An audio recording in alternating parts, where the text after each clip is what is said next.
So I'm pretty sure there are identical services in America, but over here in England, you can get your supermarket of choice to deliver your shopping or groceries directly to your home. After you make your order, some hardworking, handsome, diligent driver person will load your food into a van, drive it out to you, and personally deliver them with a smile. And if you're lucky enough to live in Nottingham, then that handsome driver person might well be me. Since the whole pandemic thing started, the number of people using Asda's delivery service has shot up. In the run-up to Christmas, I worked 8 days straight, from 7 in the morning to 8 in the evening with hardly any kind of break to keep me sane.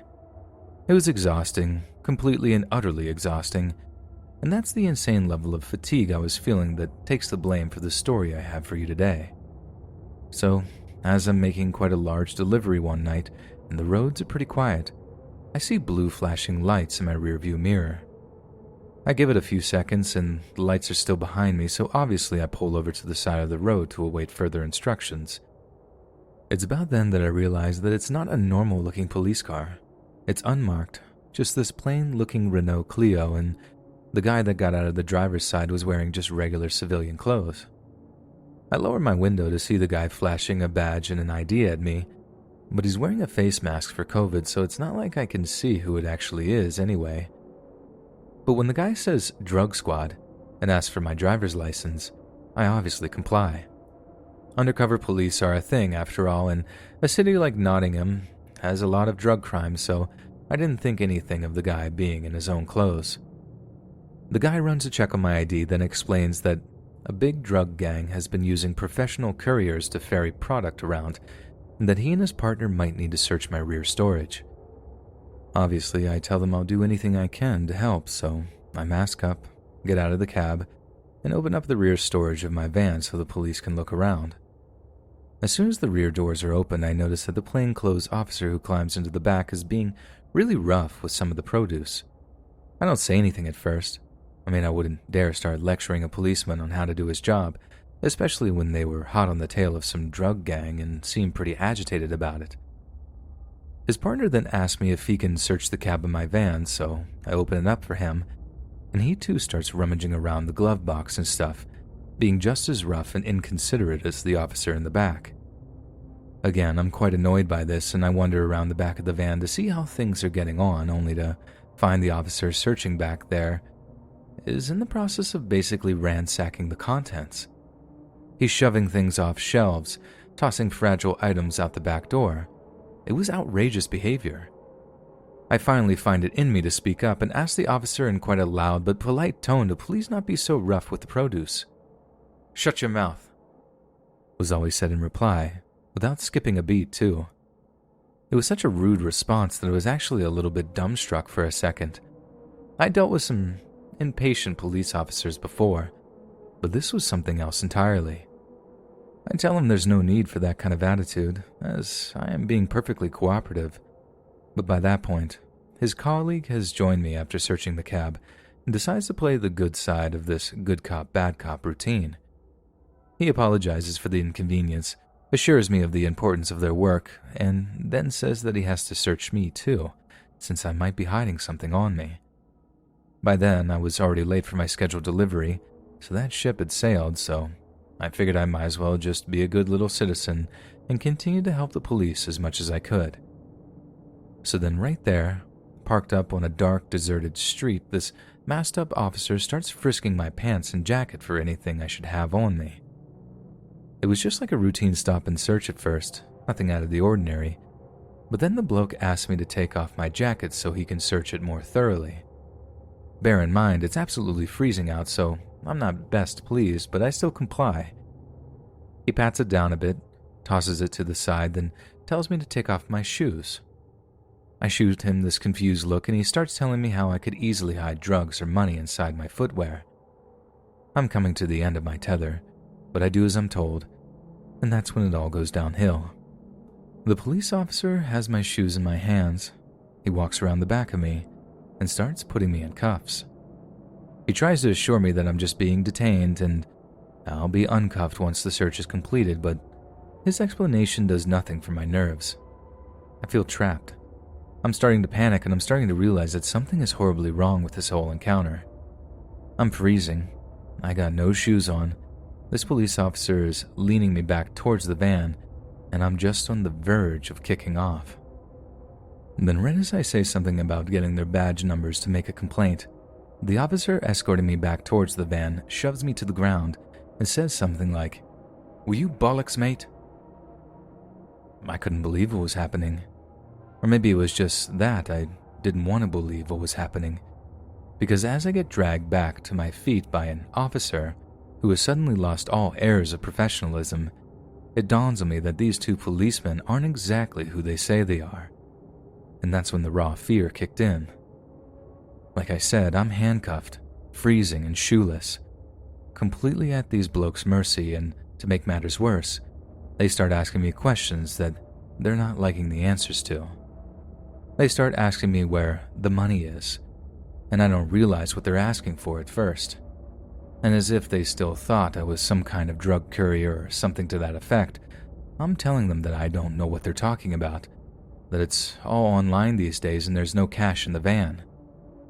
They responded by throwing me into the refrigerated rear storage unit, threatening to lock the doors behind them. Now, most delivery drivers who have these kinds of cold storage have the means to unlock the door, should they ever get trapped inside.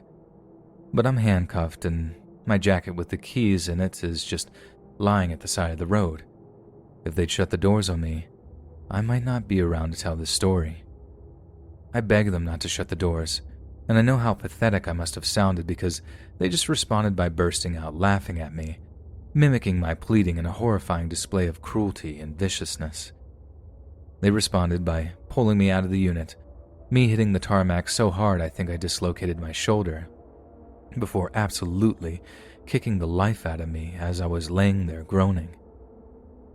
It was hands down the most terrifying few minutes of my life, and now that I look back on it, I think that's exactly what they wanted. I mean, why rob a bloody supermarket delivery truck? I'm not exactly an armored bank car, am I? They weren't stupid blokes either. The one I spoke to the most had this way about him, really made me think he was a legit policeman, you know? So why target me? Simple. Because they knew I could be easily intimidated. I was a soft target, one that they could just toy with to get their rocks off. They could just pull over some bloke in a Beamer, take all his cash, or maybe an electrical truck or something if they wanted to make some money. But me, I wasn't work. I was pleasure. They did what they did that evening because it was fun for them. And honestly, that's what scares me the most.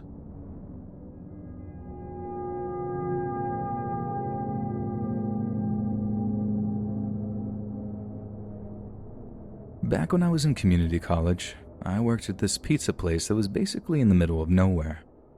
It was located in a strip mall at the side of a highway in a pretty rural area, and there were just people dotted around the surrounded area that the store never quite went out of business. But since we hardly made any money, we operated a skeleton crew at all hours, and especially late at night. Sometimes it would just be 2 people in the store, me and one other guy. One would make the pies, and the other would drive them out to the customers. It wasn't always a perfect system, but we managed. Without a doubt, the best time to work was Wednesday or Thursday nights, simply because of how quiet it was. You worked a Wednesday or Thursday late shift and basically got paid to sit around on your butt and talk trash with your coworker. You'd maybe get 1 or 2 calls, nothing stressful, and that was that. But this one night, we get a call almost bang on 11 p.m., a half hour before closing. Any other time, we might actually be kinda angry, but it was just way too out of the ordinary for us to even be mad. Like, I think it was legit the first time we'd ever gotten a call that late. Now at the time, my coworker is out in his car having a quick smoke before we start our clean down, so I'm all on my own when I hear the phone. Part of me was like, just don't answer it, dude. But honestly, curiosity got the best of me. Most of the families in the county work their farms, so they go to bed pretty early in the evening, so who was calling so late? When I pick up, I don't recognize the voice on the end. Given the nature of the job, I pretty much know everyone who calls, along with exactly what they're going to order. But still, it's not entirely unusual that we get someone new calling. But what was really unusual was how this guy's order differed from most others, not to mention how he was acting in general. So right off the bat, I can tell there's something not quite right with the guy. His voice was super raspy, like he lived in a whiskey still and smoked Marlboros for breakfast. And I know it's about to be a weird call when the first thing he asks for is a hamburger. I'm like, "Sir, this is a pizza place. I can read you our menu if you like." Which was no problem. We only had like 6 different pizzas with a couple of sides. The guy says it's fine. All he wants is hamburger meat. I'm assuming he meant on a pizza since we did actually do a cheeseburger pizza at the time, so I asked some clarification. But no, this guy doesn't want a pizza. He just wants hamburger meat. Raw hamburger meat. I don't even know if I'm allowed to sell raw hamburger meat. Like, I know you can eat raw hamburger meat. Like, I'm pretty sure that's what steak tartare is, but I figured there had to be some kind of food hygiene law against it. I asked my coworker, who was way too blazed to give me a solid answer, so I give the guy an honest answer and tell him I'm not even sure I'm allowed to sell him raw hamburger. The guy started begging and pleading so hard that I was actually speechless for a moment. He sounded like he was fiending for it, so bad that it was actually kind of creepy. I'm even less sure about the whole thing by that point, but after the guy on the phone offers a handsome tip, I make an executive decision and decided to go ahead with the sale. People do dumb stuff for money, right? Well, I suppose this is my thing. I throw what I consider to be $10 retail worth of hamburger meat into a plastic carton, plug this guy's address into my navigation system, then began the drive out to his house. I've been making deliveries in that area of Lawrence County for about 18 months at that time. I'm not saying I knew the place like the back of my hand, but I'd certainly never seen this guy's house before. I didn't even know that old place was there. It was some old farmhouse at the end of a long dirt road, and it looked like it was falling apart. It would have made a great haunted house, and all I could think as my headlights suddenly lit the whole place up was that it was like the start of a horror movie or something. I was the poor, dumb pizza boy, doomed to die in the film's intro that introduced whatever crazed killer or monstrous creature that was the movie's main feature. I park up, walk up the old rickety porch, and since there was no sign of a doorbell, I just knock on this guy's door. When he answers, he actually looks pretty normal. Like he'd expect some decrepit old witch to answer the door to a house like that. Not a guy in a sweater vest who looked like the dad of all dads. As I'm handing over the bag of hamburger meat, I can't resist asking him why he'd ordered raw hamburger and not an actual menu item. I figured he's going to grill it at home or whatever, so I frame my question as such. But the guy just smiles, shakes his head, and tells me he's going to eat it raw. I must have completely failed to hide the look of disgusted confusion on my face, because the guy then launches into this big speech about the benefits of eating raw meat. I mean, he talked a lot of science terms that I didn't understand, but he seemed to know what he was talking about, and it actually weirdly put me at ease for a second as he fished around his wallet for a tip. He hands me $11 in crumpled ones, and as I count them, I'm like, "Thanks, man. That's really generous." But then I look up, just in time to see the guy crack the lid on the plastic container of meat, bring it up to his nose, and take a long, deep sniff of what was inside. The way he acted wasn't like this wholesome, smells yummy kind of happy. It seemed straight up perverse. I'm just watching, trying not to freak out, as the smell of the meat seems to legit turn him on. After he huffs it, he shudders, eyes rolling in their sockets before he gets this glazed look in them, and all I'm thinking is, this is my cue to leave. I awkwardly thank the guy, just happy to get off of his property, only right as I go to turn around and walk back off the porch, I see something moving in the dimly lit hallway over the dude's shoulder. Poking out at about waist height from behind a doorframe was this big pair of terrified eyes looking back at me from sunken sockets. It was a kid. I don't even know what compelled me to ask, but whatever it was so strong that it overrode any desire I had to flee while I still had the legs to carry me. I remember saying something like, "That your kid, huh?" Instead of giving me this big smile or waxing lyrical about what a proud dad they were, something that would have suited his wholesome sweater vest dad look, he suddenly looks furious. He spins around on the spot. The kid looks terrified and disappears from view. Then, when he turns back, he just stares at me, this deep, moody stare that sent a shiver down my spine. And once again, I get that overwhelming "this is my cue to leave" feeling. I thank the guy, backing off the porch in a way where I never quite turn my back on him. He doesn't say a word in response, just keeps that angry look on his face, like I'd done something to offend him or seen something I shouldn't have. It took 20 minutes to drive back to the pizza place. 20 long minutes I had to replay the interaction in my head over and over again. I called 911 as soon as I got back, like I had no idea what was going on back there, but it couldn't have been good. No kid should be that scared of their dad, if that guy even was that kid's dad at all. My logic was that I could call 911, find out I just came out at a bad time and took the dude's actions out of context and maybe feel a little embarrassed. Or find out that something horrible was happening in that house, feel horrendous guilt that I failed to stop it, and then be haunted for the rest of my life. Though what I wasn't expecting was that there was actually a third option, one that turned out to be worse than the first two. So, I called the cops. They go to check it out. Then the deputy gets back in touch to reassure me that he'd been over to the guy's house, had a good look around, and then found that there was nothing wrong. I figured that once a cop had told me that, I'd feel fine. Kind of stupid for assuming stuff, but generally fine. But I didn't. I found myself just not believing the guy. Like he couldn't have seen the same stuff that I had and just walked away being like, "Yeah, it's all good in that house." I didn't do another delivery to that house for the rest of the time I worked there, and I certainly wasn't complaining about not having to make any more weird deliveries. But even today, I find myself wondering what the deal was with that guy and his kid, and whether or not I should have done more to investigate.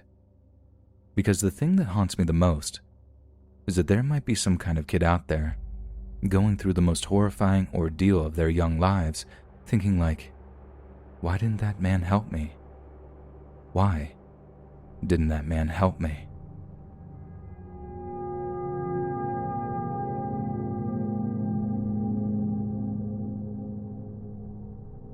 The creation of apps like Uber Eats, DoorDash, and Postmates marked the dawn of a new age in food delivery services. 10 years ago, pink-eyed teenagers everywhere envisioned a day when they could get McDonald's delivered to their smoky apartment doors. Yet now, what was nothing more than a Munchies-induced fantasy has become a concrete reality, creating new means of employment as well as satisfying appetites all over the country. For one of these newly employed delivery drivers, Sonia King, a DoorDash driver's account gave her the ability to plan her work around her busy home life. She could log on during a public holiday, Cinco de Mayo for example, and watch the cash roll in as she delivered tacos, burritos, and enchiladas all over the city of Atlanta, Georgia. But little did Sonia know that the first job of the day would be her last, and would involve a brush with death that left her shaken and traumatized. The 31-year-old mother of four was making a routine delivery at the time of the incident, and hadn't previously encountered any kind of trouble while she was on the job. But on that particular occasion, she got out of her car, grabbed the food delivery from her passenger seat, only to find herself face to face with a man by the name of Rick Painter. Sonia said that at first, Rick seemed like a perfectly normal guy. He had requested the food delivery be dropped off on a counter inside of his house, which was an unusual request, but one Sonia had no problem adhering to. Some disabled customers have special requests they make of delivery drivers, who are often only too happy to accommodate them. Besides, the house looked perfectly well maintained and non-threatening, and as Sonia later put it, anyone would have gone inside. But when she entered the house, and it came to Rick giving her a tip, Sonia found that her customer was anything but normal. As Rick thanked Sonia for dropping the food off and pulled out a $5 bill from his wallet, he looked her up and said, "Oh, by the way, I'm Jesus." Sonia was thrown off guard by this bizarre comment, and it took a moment for it to register that it was what he actually said. But when the penny dropped that this apparently perfectly normal guy was comparing himself to a prophet, Sonia began to get nervous. She says Rick then shot her a look that gave away how horribly unhinged he was, a kind of predatory smile that sent shivers down her spine, and she knew it was time for her to leave. Only Rick wasn't about to let her leave, as he had other things in mind for her. At this point, it's important to note that Sonia is a practicing Muslim and wears the full face covering more commonly known as a niqab. Whether or not it was the visual cue to set Rick off and made him allude to himself as Jesus, we can't possibly speculate, but the fact of the matter is that when Rick decided to attack the terrified Sonia, he chose to do so in the most disrespectful way possible. He pulled her niqab from her head, wrapped it around her throat, and began choking her with it. He then grabbed Sonia by the hair and tried to use his grip to apply even more force to her throat. He's grabbing me and trying to choke me with my own niqab. I kept telling the man I've got kids. In the midst of me fighting him, he's grabbing my head, Sonia later said. He thought he was Jesus, but Jesus wouldn't do that to nobody. I was just rolling around and trying to pry off certain fingers, but he would not let my hair go, she continued. I stuck my finger in his eye. He would not let my hair go. It was definitely about to be a murder, and it was going to be me. As Sonia fought for her life, she found she was able to get a grip of her car keys and began using them to jab them into Rick Painter's face over and over again. I didn't want to stab anybody, she insisted, but I had to do it because I kept seeing my kids flashing before my eyes, and I kept seeing my husband and thinking, I gotta get out of this house so I can go home to my family. Time and time again, the sharp ends of Sonia's car keys ripped into Rick's flesh, and his mugshot photo shows him with some seriously horrifying injuries, all inflicted by Sonia. They look incredibly painful and must have been agony to endure at the time of the attack, but disturbingly, Rick seemed to react in a completely different way to what we might expect. Instead of yelling or growling in pain as he was being repeatedly stabbed in the face, Rick began to make noises that turned Sonia's blood to ice. It sounded like he was enjoying it, like the pain was doing less than wholesome things for him. Rick let out a long, slow groan before mumbling, "Ah, this feels good." Somehow, Sonia managed to pry a couple of Rick's fingers free from her hair before slipping out from her niqab in a way that allowed her a window of escape. She bolted back to her car, gunned the engine, and drove away from her unexpected brush with death as quickly as she could. It's almost a miracle that she was able to do so with nothing but cuts and bruises, and if her attacker had put a little more planning and precision into the ambush, there's only a slim chance Sonia would have walked out alive. Not long after the attack, Rick Painter was arrested by the Atlanta Police Department, and his detention kicked off legal proceedings that ended in him being given a 2-year prison sentence on charges of false imprisonment and misdemeanor battery. Sonia might have gotten some small measure of justice from the attack, but knowing Rick will be back on the streets in just 2 years is something that terrifies her. I've become very distant with a lot of people that I love now. I don't trust people. I expect the worst to happen, she said. The scary thing is, the harrowing experience that Sonia endured isn't all that rare, as attacks on food delivery drivers have been steadily rising over the past 5 years or so. Delivery drivers in London are finding that their distinctive Uber Eats branded bags and waterproofs are making them a target for robberies. In several violent instances, drivers were knocked off their bikes or mopeds, either by flying kicks or by being hit by a car, before a gang descends on them to relieve the injured party of their valuables. The scale of the problem is hard to assess because police forces don't yet gather statistics on it, and the companies themselves don't publish any. Sonia King personally thinks that DoorDash should do more to protect its 400,000 couriers, such as background checks to identify customers with criminal records. Rick Painter had been in and out of prison for other violent offenses, and Sonia says that if she'd known that, she wouldn't have been so quick to take the job. She also complains that after the attack, she wasn't able to speak to anyone from the San Francisco company. She could only email them, and that it was 3 days before anyone actually called to check on her. "I almost died, and this is the way they treat me," she added. "It was just disgusting." DoorDash says it sincerely regrets the handling of Sonia's case, that they take the safety of their drivers extremely seriously and do not tolerate any form of harassment or inappropriate behavior. DoorDash added that it has now introduced a free occupational accident insurance policy for all of its U.S. drivers, but for some, the move is too little, too late. But despite all we do to ensure the safety and security of our fellow man, what we can't prevent is certain individuals' twisted desire to hunt and hurt perfectly innocent people. People who abuse the ever-growing service economy to prey on those desperate to make a living. People like that will always find a way to slip through the net, and the horrifying fact is that no matter what we do, we'll never be completely safe, no matter where we are or what we're doing.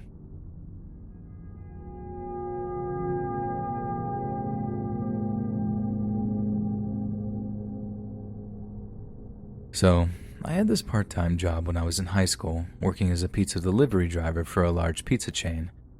I saw some pretty wild stuff on the job, but only one thing that actually seriously creeped me out. I'm making this routine delivery to some innocuous-looking house, but when the guy answers the door, he just sort of grabs the pizza, thrusts a fistful of ones in my face, then slams the door behind him. At first, I'm just like, rude. But then when I count the money, I find that not only has this guy not given me enough for his 20-inch meat lovers, but he's not even bothered to tip me. I'd been burned once or twice before when it came to my count, and the difference ended up coming out of my wages, so I was not about to let that nonsense happen a third time. I ended up banging on the guy's door for like a solid 5 minutes before he answered. Like I could see him moving around behind the frosted glass panel, but totally ignoring my knocking. In the end, I lose my temper and say something like, "Hey man, don't try and finesse me out of money. I don't want to have to call the cops, but I will." Boom. Those were the magic words. He comes right up to the front door and opens it up. Not all the way, maybe a third of the way open. This guy is saying sorry a whole lot. Like almost too much. He's all pale, he's sweating, his hands are shaking as he passes me out a 20, just laying the sorry the whole time. I'm just thinking, what's this guy's problem? But then I catch a glimpse of something in the hallway behind the guy, and suddenly I've got a good idea what the guy's deal was. There's a dark red stain on the wooden floor, maybe the size of a manhole cover, and next to it are what look like all kinds of different cleaning products. I take one quick look at that, then at the guy, and he just slams the door in my face. I'm back in my car and speeding back to the pizza place faster than you can say F that. And as soon as I get there, I call the cops. As it turned out, I had legit interrupted this guy cleaning up a murder.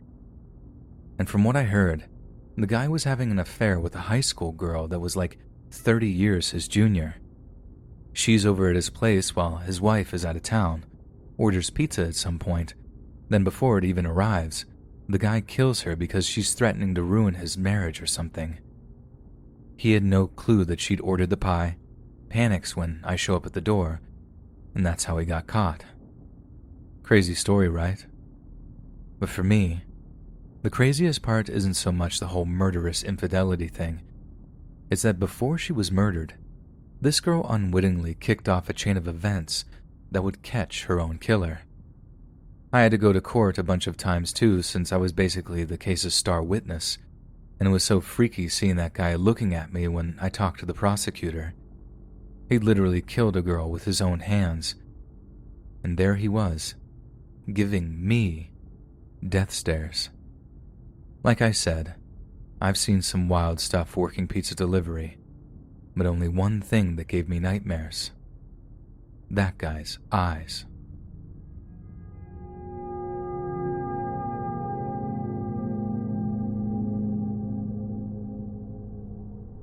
Two stories stand out in my mind. I should note that I work day shift. These happened in broad daylight. It wasn't some spooky old haunted house at night. This stuff creeped me out in the middle of the day. So the first event goes down when I took a delivery to a nice big house in a peaceful suburban neighborhood. This middle-aged guy had to be in his late 50s or 60s, answers the door and invites me in while he goes to grab his wallet. Any other time, I'd have opted to stay outside on the porch, but the house was seriously impressive looking from the outside that I wanted to check out what kind of interiors it had going on. So, I follow him to his back porch but stop dead in my tracks when I notice the large TV screen that's playing some kind of hardcore adult movie. When he noticed I had stopped, and that it was making me uncomfortable, he didn't bother to apologize or turn it off. In fact, he seemed to like the idea that he was basically forcing me to watch something so sleazy, and beckoned me to come out onto the porch to join him. Naturally, I declined, got the money, and left. The other thing happened at an extended stay hotel that had a real bad rep, mostly from fellow delivery drivers who ended up getting robbed or jumped. So I follow the delivery instructions and head around to a side door where I find I actually needed a code to get in. Luckily, a guy sticks his head out of the window and says the pizza's for him, adding that he'll be right down to pick it up. As I'm waiting for the guy to let me in, someone else comes along and lets me in, so I ended up meeting the guy on the stairs. Now, rather than exchanging money and leaving as you might expect, the guy tells me he doesn't have the money. Some other guy back in the room has it and asked me to come upstairs with him. With the first red flag tingling in the back of my head, I step into the elevator with him.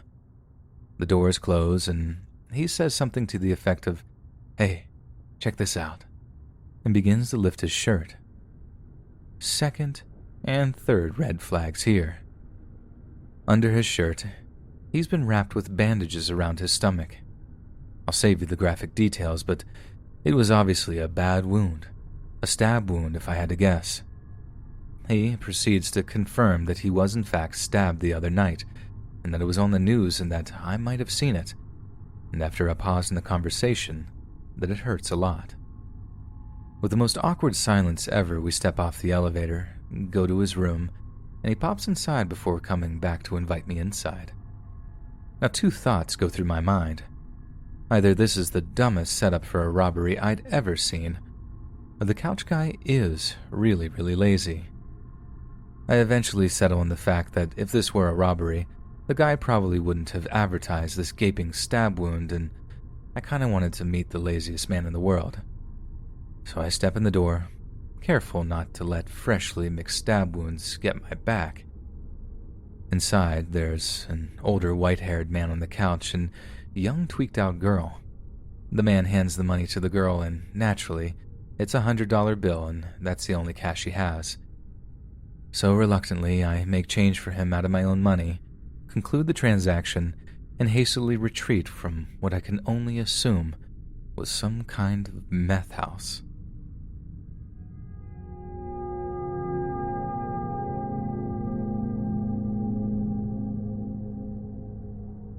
So, on the worst delivery shift I ever worked, it's snowing like crazy, and of course my hunk of junk car can't make it up the long residential street to the house at the very top of the hill. After several attempts, I had to face reality, so I got out to begin the walk about 2 or 3 blocks of the snowy road. I get to the large, normal-looking house and ring the bell. No answer, but I hear a guy yelling at someone inside. Knock, ring, no answer. Still yelling, but it's obvious he's yelling at someone on the phone. I can see that the door I'm at goes into a small mudroom with a door to the house inside. I decide to step into the mudroom and knock on the inner door. I know, not a good idea. This guy finally opens the door and is like, "What do you want?" I'm wearing a uniform and holding a pizza delivery. What do you think I want, man? Now, the guy was a middle-aged guy with a mustache, and he has blood coming from a cut on his elbow, a cut on his lip, and blood coming from his nose, and his knuckles are torn up. Great. Dude just got into a fight, and lost by the looks of things. I see inside, and a half-empty bottle of Jack is chilling on the coffee table. I didn't order a pizza. It's probably Frank's, he says. Then the guy just turns and goes back into the living room and sits down to take another swig of Jack. Is Frank here? I ask. Yeah, he's upstairs. The guy points to a staircase just inside the door on the left. Okay, I think to myself. I guess I'll go give the pizza to Frank since Drunk Fighter isn't going to do anything besides get more drunk. I took 2, maybe 3, it's been years since this happened, steps up the stairs and thought, screw this. I immediately backpedal, go to the front door in the mudroom and leave the house and walk back to my car. I didn't call Frank because at that point I was just so livid about getting stuck in the snow, walking uphill through the snow, waiting a while for this drunk idiot to answer the door and getting sketched out. I figured if Frank wanted his pizza, he would call back or come pick it up. Frank never called to ask where his pizza was, and that made me more sketched out about the whole situation.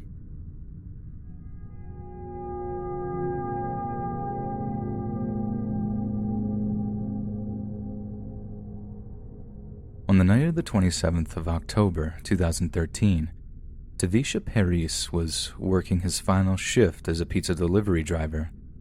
The 25-year-old Sri Lankan migrant had moved to the UK to pursue a degree in IT and had long been employed as a delivery driver to support himself as he studied. But since he graduated with distinction from the University of Sheffield, Tavisha had quickly found himself a well-paid job in the IT sector. The generous pay package meant that it would be much easier to apply for permanent residence in the UK, which would open the door to eventually moving his family over too.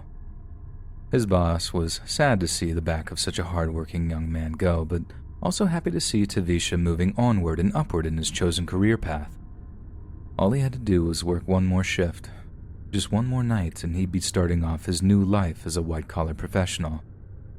At around 10 p.m., Tavisha would have been making one of his final runs of the night as he drove out to Southie Crescent with a customer's order.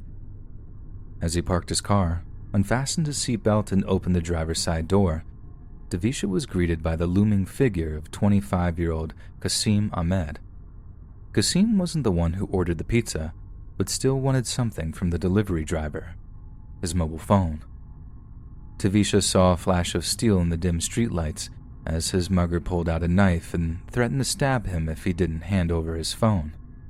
But Tavisha was brave. Too brave, perhaps. He had worked hard to be able to afford an expensive smartphone, and he wasn't about to hand it over without a fight. There wasn't a fight that night. It was a slaughter. Without so much as an ounce of provocation, Qasim Ahmed plunged the knife into Tavisha's chest, who fell back onto the pavement, gasping as he attempted to stem the bleeding. As he lay dying, Qasim's 18-year-old partner in crime, Shamraze Khan, rifled through Tavisha's pockets to relieve him of his belongings. With just one stab wound, Tavisha might have stood a chance of surviving the attack. But Qasim knew he had seen his face, and he knew the hard-working young migrant wouldn't just take the robbery lying down. The police would be called, a report would be filed, and repeated offender Qasim would no doubt be headed back to prison. And in Qasim's mind, that just wasn't going to happen. He knelt down and began plunging the knife into Tavisha's chest over and over again, stabbing the dying delivery driver a total of 14 times until he bled to death, right there on the cold Yorkshire pavement. The local community was appalled by the brutality of the murder, but also by the horrific and painfully tragic circumstances. Just one more night on the job. If Qasim Ahmed had waited just one more day to steal a phone or a wallet, Tavisha would still be alive. It's like some cruel cosmic joke, so utterly senseless that it almost sounds made up, and many were moved by the story. Given that Tavisha worked for Domino's in the UK, The company paid for his family to fly over so they could better organize his repatriation, as well as working more closely with investigating police. Tavisha's older brother, Pramod, spoke to the media on his arrival in Britain, saying, "I'm heartbroken. My brother, Tavisha, was the center of our world. He gave us so many reasons to smile. He was kind and considerate, and we were extremely proud of his achievements. We were so happy that he was doing so well in England, and we never thought his life was in any danger. I can't believe he was taken away from us in this cruel and inhuman manner. Please, if anyone saw or heard anything that could help us to catch these murderers, we beg that you step forward to help find my brother's killers."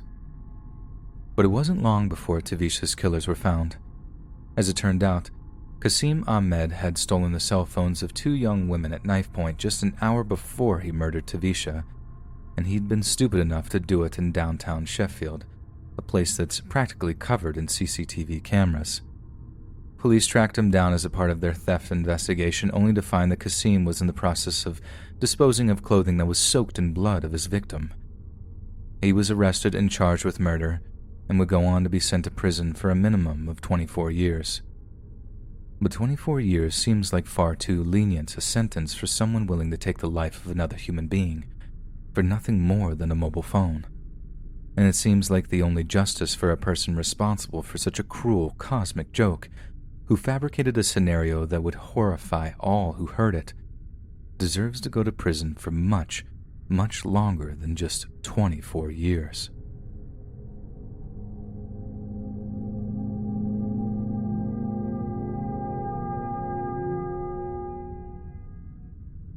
The pandemic has been pretty hard on all of us, and we've all felt its effects in a variety of ways, but musicians have felt it more than most.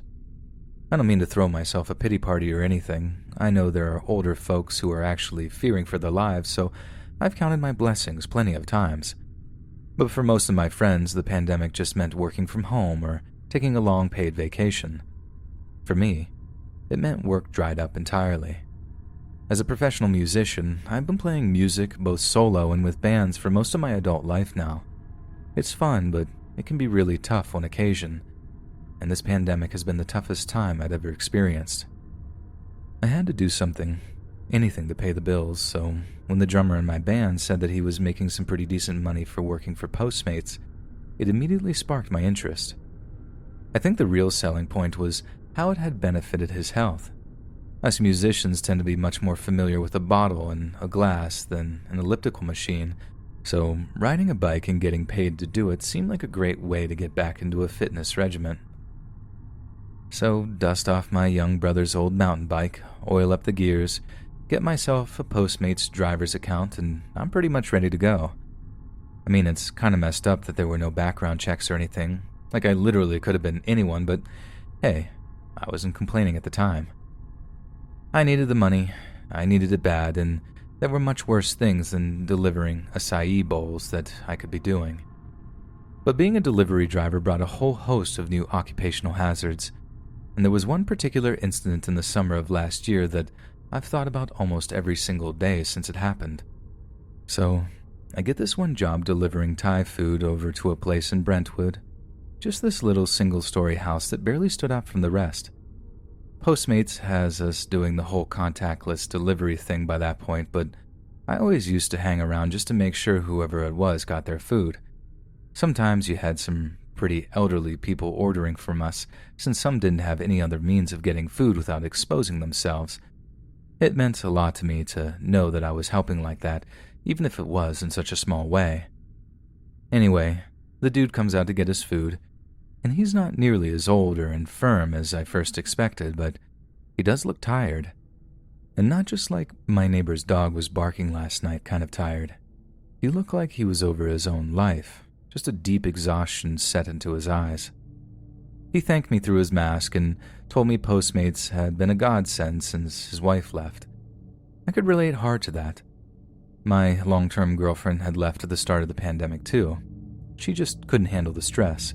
Couldn't be so far away from her parents during such a difficult time, so I knew what he was talking about. Like I said, he seemed sick and tired, but he didn't hint at actually being depressed or mad or anything like that. He He just seemed to be doing that macho guy thing of internalizing all of his feelings and, again, hard relate. Like I said, I often stuck around to make sure people got their food, and I'd also make a point of thanking people if they tipped big, and boy, did tired guy tip big. Right as I'm about to ride off on my bike, I make a point of telling the guy how grateful I am that he was so generous with his tip. It's literally people like him that mean I don't have to pawn my guitars to pay the rent. He just kind of nods, then says, "Just don't make the same mistakes I did, kid." I wasn't a kid. I was 28, but the weight of experience in the guy's voice, I just took it on the chin. The very next day, I get another delivery up that way, so I decide to cycle past the guy's house. I'm not 100% sure why, I guess I'm a creature of habit or something, but as I roll up, I can already see that something is horribly wrong. There's a cop car sitting in the guy's driveway, and his gate is blocked off with blue and white police tape. There's one cop sat in the driver's seat of the cruiser, and he gets out to ask me why I'm gawping at a crime scene. I ask him what happened, and he tells me to move along before turning his back on me. But then on the fly, I say "But, officer, that's my uncle's place." And I drop the same name he'd used for his Postmates delivery. As soon as I say that, the cop stops dead in his tracks and turns around and sighs. That's when I know it wasn't just some home invasion or a car theft or something. That's when I knew it was darker than I could have imagined. The cop says something like, "Look, I'm sorry, but you're better hearing this from the next of kin. Besides, homicide doesn't have a full picture of what happened yet." "Is he okay? Is my uncle okay?" I ask. He was taken to the hospital, but after that, I'm not sure. I'm so sorry, sir. I had to do my own research to find out what exactly actually happened, and to me, it was way worse than home invasion or something. The older guy, the one who'd been so generous with his money and his advice, had a full-on mental breakdown the very same day that I brought him his food. From what I could gather, he'd been ranting and raving in his driveway, and then when the cops showed up, he waved a gun in their faces, and that's all she wrote. They shot him dead right there in his driveway. I don't know if he was trying to end his own life by cop or he actually had some kind of mental breakdown, but if it all happened that same night I dropped his food off, then I basically fed this guy his last meal, the final thing that ever passed his lips. A couple of hours later, he was dead. I don't know why, but that messed with me something awful over the weeks that followed. I kept thinking that maybe if I'd stuck around, maybe if I asked him more about his problems or his life in general, maybe it had given him the strength to carry on, at least for a little while. Or maybe it was always going to happen. Maybe he'd planned it or something, and nothing I could have said would have made a difference. For the longest time, those were the kinds of thoughts that I just couldn't seem to shake. Like the guy was a ghost that just haunted me, no matter where I went, or what I did.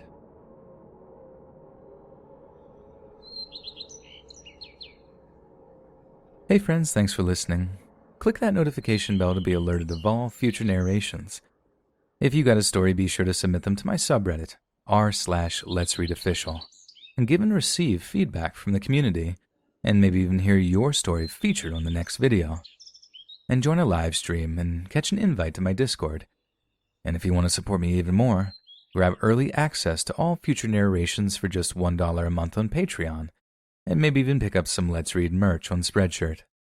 And check out the Let's Read podcast, where you can hear all these stories in long compilation form and save huge on data, located anywhere you listen to podcasts. Links in the bio.